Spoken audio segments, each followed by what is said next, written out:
So Pitstop is an AI-powered maintenance platform. So what we do is we automate the workflows for technicians, fleet managers, from taking a DVIR all the way down to getting it resolved. So with Pitstop's predictive maintenance, what we're doing is we're ingesting data from different sources like fault codes from Geotab, as well as sensor data. $500 job versus $10,000 job can be a big deal. So we're helping fleets get ahead of those cases and fit it into their existing workflows. So for fleets that we've been working with, we find per year, let's say you got a few hundred assets, you're going to spend anywhere from 500,000 all the way up to over $1 million on maintaining the fleet.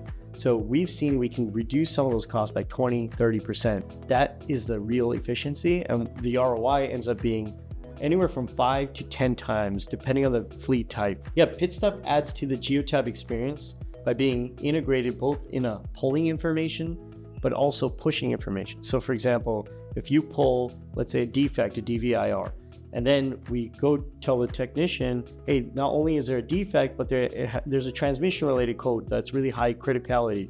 Get him to resolve, fix those issues. And then when it's done, it's completed from that maintenance system, push it back into Geotab and say, hey, this is actually completed. And if you automate that, your users don't have to go into multiple systems, start clicking things around, which they just don't have time to do. So that's really the power and benefit.